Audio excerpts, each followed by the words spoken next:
कि मेरे चुंबनों ने कितना खूबसूरत बना दिया तुम्हारा चेहरा, कि मेरे आलिंगनों ने तुम्हारा मोम जैसा शरीर कैसे सांचे में ढाला।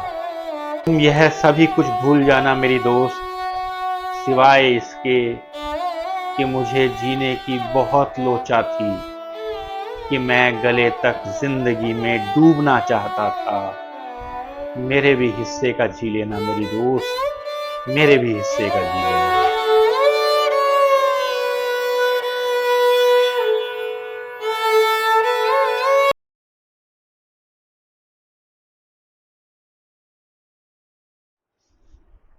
नमस्कार साथियों, काव्य प्रसंग में आपका हार्दिक स्वागत है।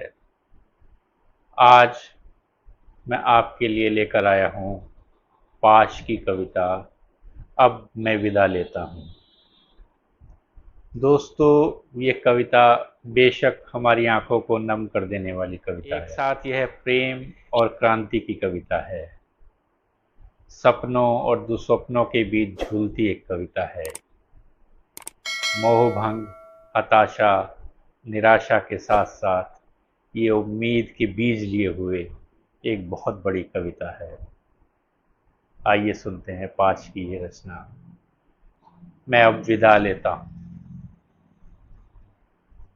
मैं अब विदा लेता हूँ मेरी दोस्त, मैं अब विदा लेता हूँ। मैंने एक कविता लिखनी चाही थी, सारी उम्र जिसे तुम पढ़ती रह सकती। उस कविता में महकते हुए धनिये का जिक्र होना था, ईख की सरसराहट का जिक्र होना था। उस कविता में वृक्षों से चूती ओस और बाल्टी में चोए दूध पर गाती झाग का जिक्र होना था। और जो भी कुछ मैंने तुम्हारे जिस्म में देखा, उन सब कुछ का जिक्र होना था। उस कविता में मेरे हाथों की सख्ती को मुस्कुराना था, मेरी जांघों की मछलियों ने तैरना था, और मेरी छाती के बालों की नरम शॉल में से स्निग्धता की लपटें उठनी थी। उस कविता में तेरे लिए, मेरे लिए और जिंदगी के सभी रिश्तों के लिए बहुत कुछ होना था मेरी दोस्त। लेकिन बहुत ही बेस्वाद है दुनिया के इस उलझे हुए नक्शे से निपटना। और यदि मैं लिख भी लेता शगनों से भरी वह कविता, तो उसे वैसे ही दम तोड़ देना था, तुम्हें और मुझे छाती पर बिलखते छोड़कर। मेरी दोस्त, कविता बहुत ही निस्सत्व हो गई है, जबकि हथियारों के नाखून बुरी तरह बढ़ाए हैं। और अब हर तरह की कविता से पहले हथियारों से युद्ध करना जरूरी हो गया है। युद्ध में हर चीज को बहुत आसानी से समझ लिया जाता है। युद्ध में हर चीज को बहुत आसानी से समझ लिया जाता है, अपना या दुश्मन का नाम लिखने की तरह। और इस स्थिति में मेरे चुंबन के लिए बड़े ओंठों की गोलाई को धरती के आकार की उपमा देना, या तेरी कमर के लहरने की समुद्र के सांस लेने से तुलना करना बड़ा मजाक सा लगना था। सो मैंने ऐसा कुछ नहीं किया। तुम्हें मेरे आंगन में मेरा बच्चा खिला सकने की तुम्हारी ख्वाहिश को और युद्ध के समूचेपन को एक ही कतार में खड़ा करना मेरे लिए संभव नहीं हुआ। और अब मैं विदा लेता हूं मेरी दोस्त।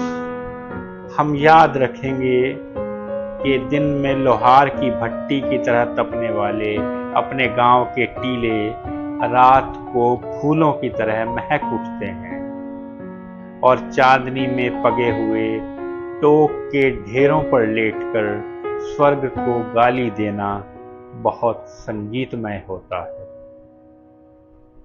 हाँ, यह हमें याद रखना होगा, क्योंकि जब दिल की जेबों में कुछ नहीं होता, याद करना बहुत ही अच्छा लगता है। मैं इस विदाई के पल शुक्रिया करना चाहता हूँ उन सभी हसीन चीज़ों का जो हमारे मिलन पर तंबू की तरह तनती रहीं, और उन आम जगहों का जो हमारे मिलने से हसीन हो गई। मैं शुक्रिया करता हूँ अपने सिर पर ठहर जाने वाली तेरी तरह हल्की और गीतों भरी हवा का, जो मेरा दिल लगाए रखती थी तेरे इंतजार में। रास्ते पर उगे हुए रेशमी घास का, जो तुम्हारी लरजती चाल के सामने हमेशा बिछ जाता था। टींडों से उतरी कपास का, जिसने कभी भी कोई उजड़ न किया और हमेशा मुस्कुराकर हमारे लिए सेज बन गई। गन्नों पर तैनात पिद्दियों का, जिन्होंने आने जाने वालों की भनक रखी। जवान हुए गेहूं की वालियों का, जो हमें बैठे हुए न सही लेटे हुए तो ढकती रही। मैं शुक्रगुजार हूँ सरसों के नन्हे फूलों का, जिन्होंने कई बार मुझे अवसर दिया तेरे केशों से पराग केसर झाड़ने का। मैं आदमी हूँ, बहुत कुछ छोटा छोटा जोड़कर बना हूँ, और उन सब चीज़ों के लिए जिन्होंने मुझे बिखर जाने से बचाए रखा, मेरे पास बहुत शुक्राना है। मैं शुक्रिया करना चाहता हूँ। प्यार करना बहुत ही सहज है, जैसे कि जुल्म को सहते हुए खुद को लड़ाई के लिए तैयार करना, या जैसे गुप्तवास में लगी गोली से किसी गुफा में पड़े रहकर जख्म के भरने की दिन की परिकल्पना करना। प्यार करना और लड़ सकना, जीने पर ईमान ले आना मेरी दोस्त, यही होता है धूप की तरह धरती पर खिल जाना और फिर आलिंगन में सिमट जाना, बारूद की तरह भड़क उठना और चारों दिशाओं में गूंज जाना। जीने का यही सलीका होता है।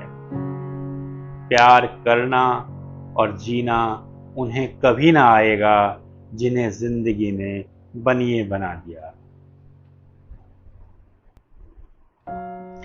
जिस्म का रिश्ता समझ सकना, खुशी और नफरत में कभी भी लकीर न खींचना, जिंदगी के फैले हुए आकार पर फिदा होना, सहम को चीर कर मिलना और विदा होना बड़ा शूरवीरता का काम होता है मेरी दोस्त। मैं अब विदा लेता हूँ।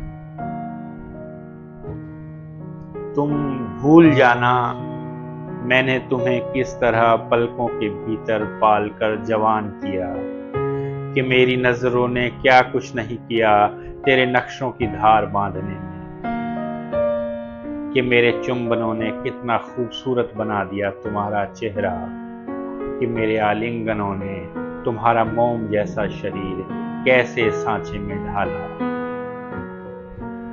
तुम यह सभी कुछ भूल जाना मेरी दोस्त, सिवाय इसके कि मुझे जीने की बहुत लोचा थी, कि मैं गले तक जिंदगी में डूबना चाहता था।